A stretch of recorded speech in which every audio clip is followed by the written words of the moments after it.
I am recording this just in the first few hours following the new moon in Virgo.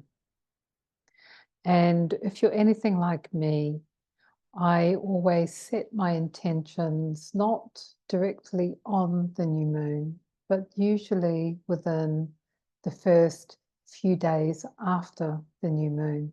In fact, any time up to the first quarter is when I will set my intentions.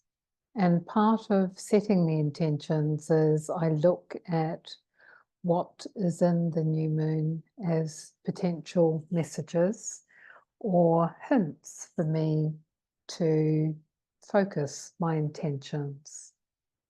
And I discovered some really interesting patterns in this new moon.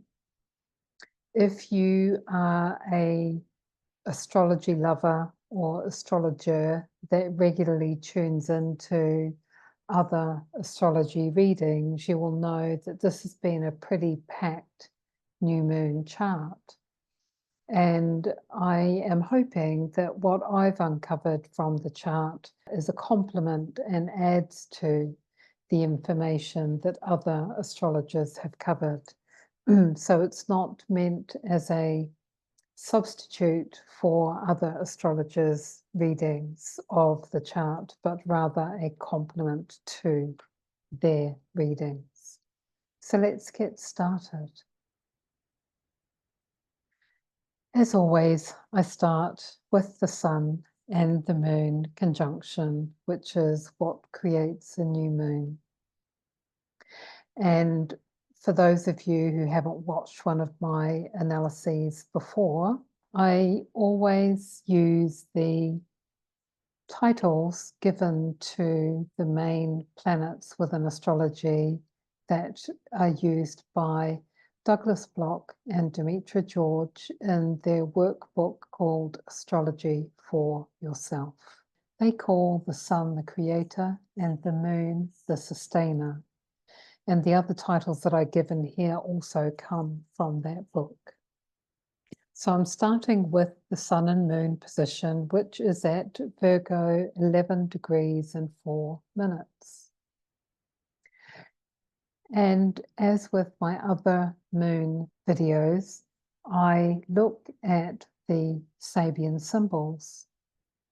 The Sabian symbols were downloaded by a medium called Elsie Wheeler, and she was accompanied by Mark Edmund Jones. Both of them came away from an intensive day of downloading a symbolic picture for all 360 degrees of the zodiac wheel. That is what I am using, those symbolic pictures for each degree, and they're called Sabian symbols. With Sabian symbols, you always round up to the next degree because there is no 0 degree.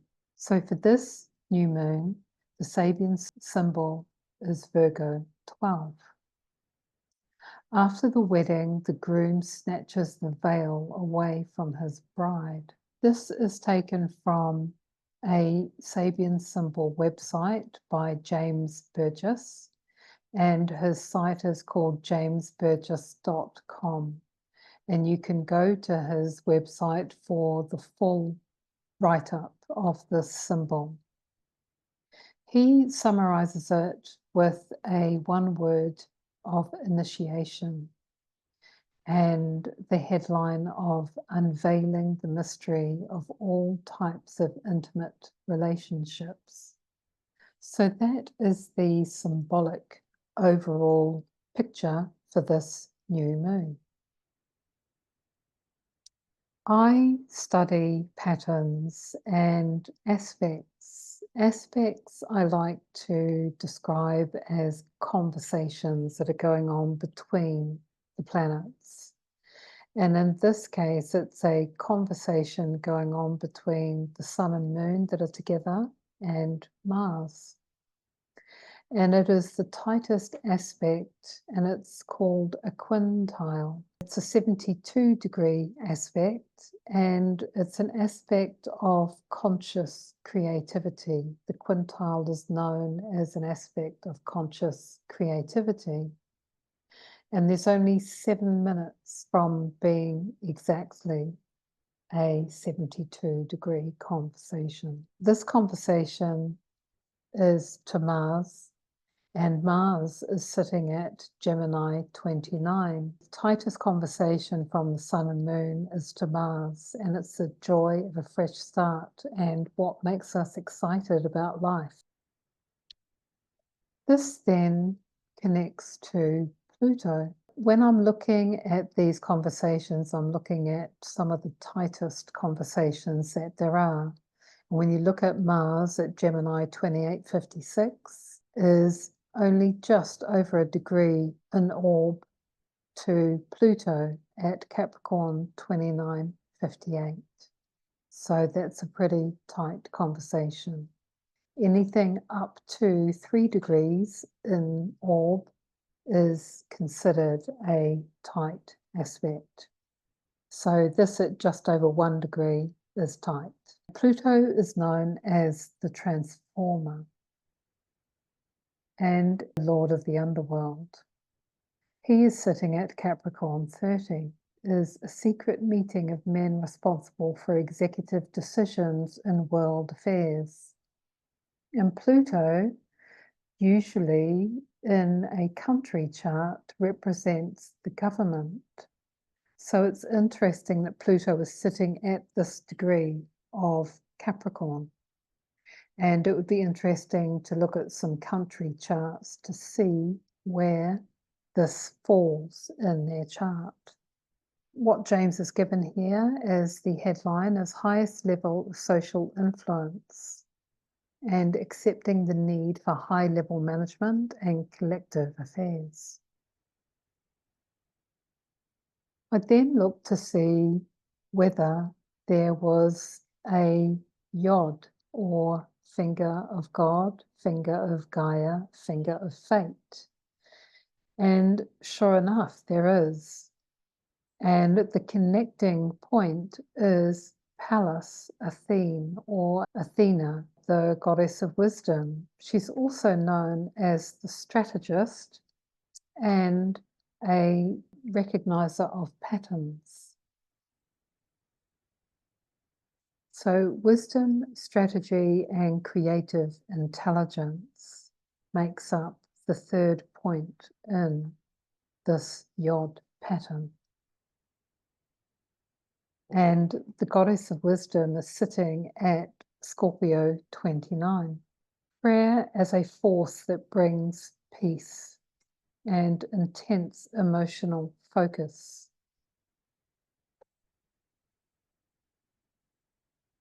And when we look at just those 3 points, we have the warrior, Mars, joy of a fresh start. Pluto, highest level of social influence as the transformer. And Pallas Athene as the strategist, with prayer as a force that brings peace.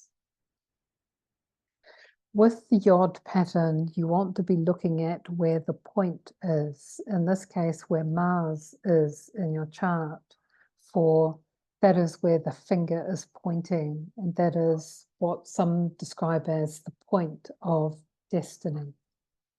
So where is that in your chart? And while we're on the subject of Yods, fingers of fate, fingers of God, fingers of Gaia, this is just a note about mundane Yods, i.e. Yods that are universal for the collective. And it's described here as a cosmic puzzle. And the configuration is nudging that third planet that's at the apex toward transformation. And as I just said, a focal point.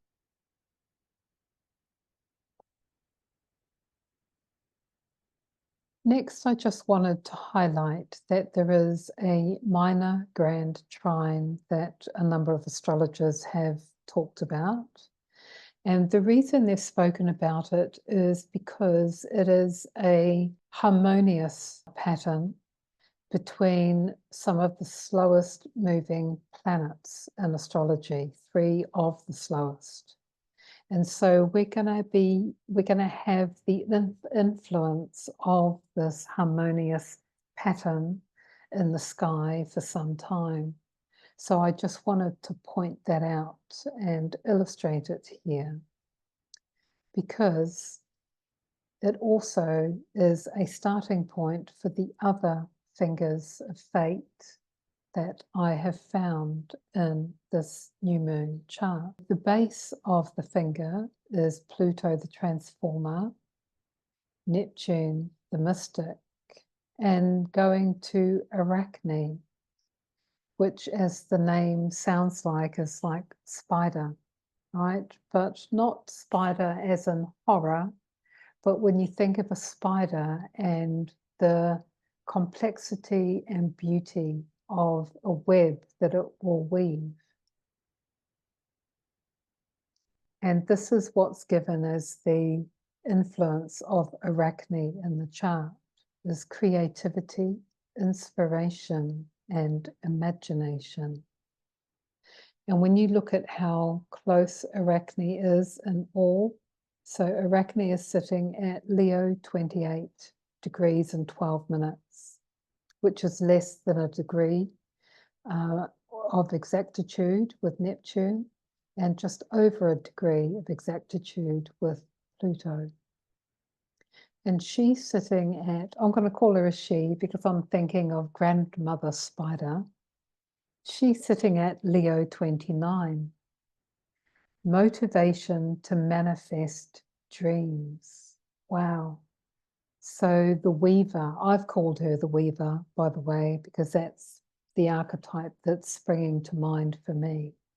So the weaver, who represents creativity, inspiration, and imagination, is sitting on the degree that is about motivation to manifest dreams and responding excitedly to the creative impulse.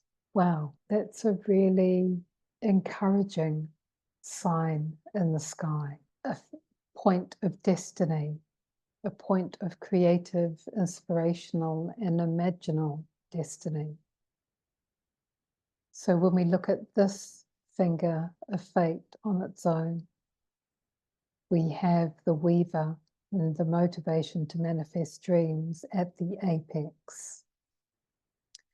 Pluto, I already covered previously, and Neptune is sitting at Pisces 29. This is seeing God in everything. Neptune, the mystic, sitting on the point that is about seeing God in everything. Oh, yes, it makes me giggle. Synchronicity makes me giggle. Of all of the 360 points Neptune could be sitting on in this finger of fate, and he's sitting on seeing God in everything. Next, we move around.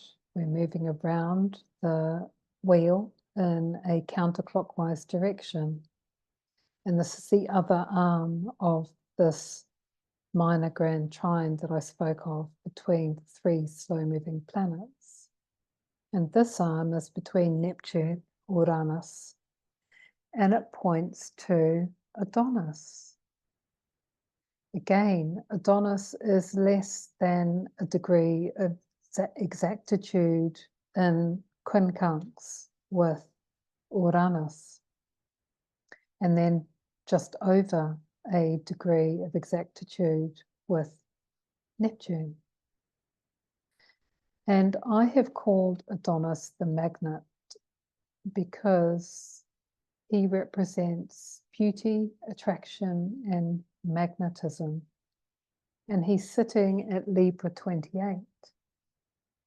A man becoming aware of spiritual forces surrounding and assisting him, having faith that we are part of something bigger. dawning awareness that we are part of the greater light. Are you sensing a theme here? If I go back to where we were just in the other finger of fate, and I didn't point out here that this is light breaking into many colors through a prism. That's where Neptune is. Seeing God in everything, and then jumping forward to this one, which I've just read. Having faith that we're part of something bigger, and dawning awareness that we are part of the greater light. And again, here it is on its own, and I've got Uranus covered here at Taurus 28. A woman past her change of life experiences a new love, perpetual new beginnings, and maturity in relationships. That's the third finger of fate. Very much a echo of the message of the previous one just before.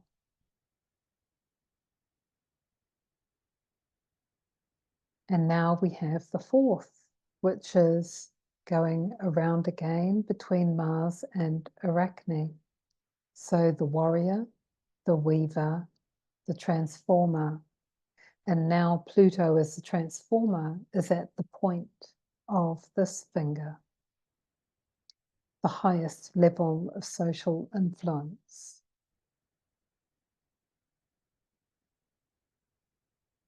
Then the fifth is between Arachne and Adonis, sitting at the base. Motivation to manifest dreams, having faith that we are part of something bigger, pointing towards seeing God in everything. Neptune, the mystic, at the point of this finger.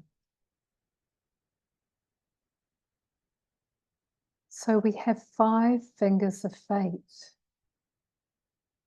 With my own chart, and I've just freshly done this, so I don't have any answers, but I'm just going to share with you where my explorations are taking me for this new moon, and using the information to set my intentions. So I'm first of all looking at the house, or the houses that these fingers are pointing to. The first one is pointing to my 5th house of children, creativity, pleasure, and sex. And I've also taken a note of the conjunctions in my chart.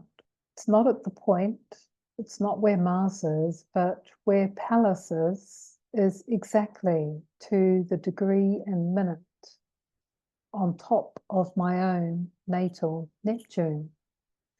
And my natal Neptune sits in my 10th house. So there's a message there for me that I'm still contemplating. So Pallas, the strategist, is sitting with my mystic in my 10th house of career, actions, reputation, and public life, with this prayer as a force that brings peace. And the point of the finger, joy of a fresh start, finding what makes us excited about life. There's definitely a message in there for me. I'm still figuring it out. On to the next finger,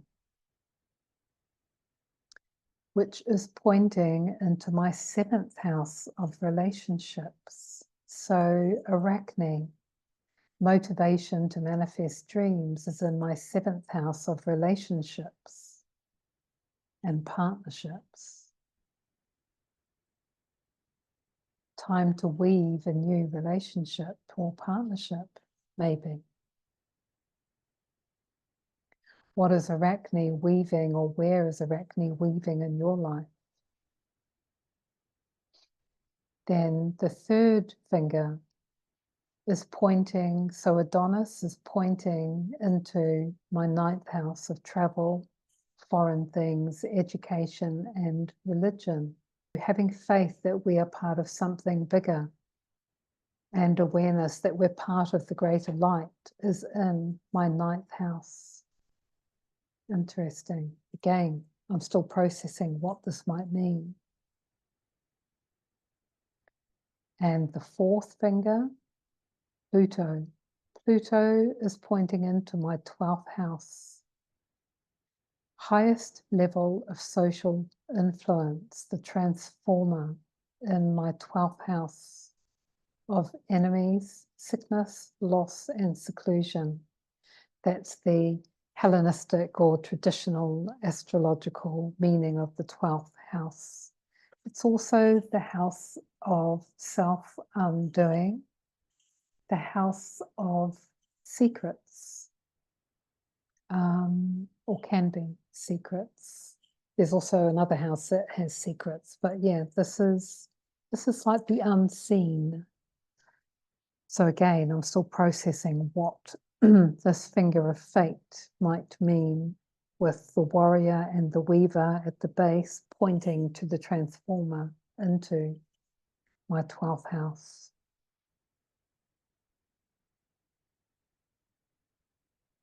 And last but not least, the 5th finger has Neptune at the point, and my Venus, my natal Venus, sits not far away at all. She's only 1 degree and 23 minutes away from where Neptune is at the moment. So the goddess of love and the mystic sitting on this point of seeing God in everything, looking for God and looking through God's eyes. So that was a quick gallop through where these are hitting my chart. And I hope that helps you do the same. So what I did is I looked at the house that the apex, the point of each finger, is sitting. And also if there are any planets in my natal chart that are sitting with any one of the 3 points in the finger, any of the fingers. The easiest way to figure out whether you may have planets or points near any of the points of the fingers is all of the points are in the late degrees of the sign. So if you've got anything in your chart, I would say from about 26 degrees to 29 degrees and maybe sneaking over into 1 degree, then it is potentially sitting with one of the points of one of the fingers. So I will let you go have a look at that. Sorry, I forgot to mention, this is actually in my 2nd house of finances, possessions, and income. So seeing God in my wallet, maybe, I don't know.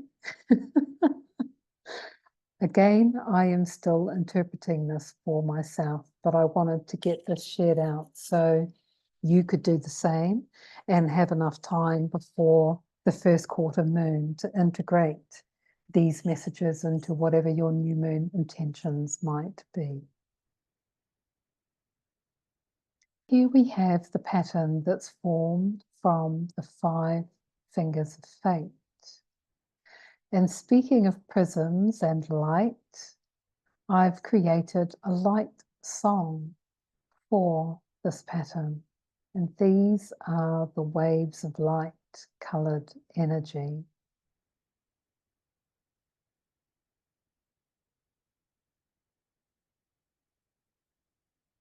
And then it's layered as above, so below, as within, so without, in line with the 2nd principle, Hermetic principle of correspondence.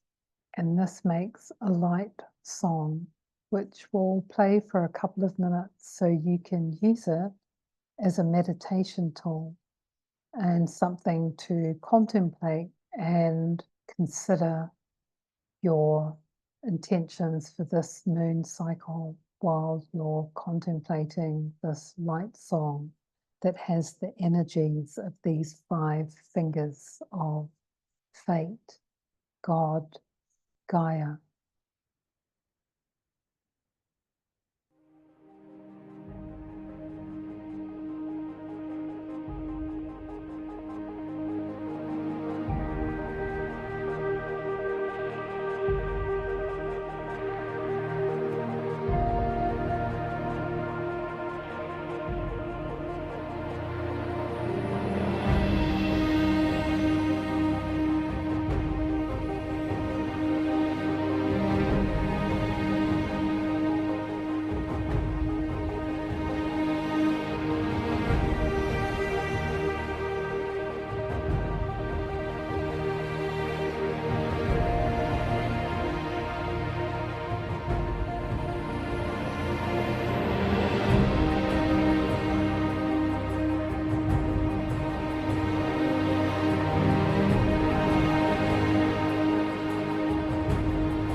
If you've enjoyed this presentation, please like and subscribe, and also hit the notification bell so you can get notified when I upload the next one. I also am available for looking at your soul patterns as a one-to-one session, and I also create light songs from the chart. So what you've just watched is a light song. And it really is in line with the theme of this new moon, as in the light song is really your light avatar.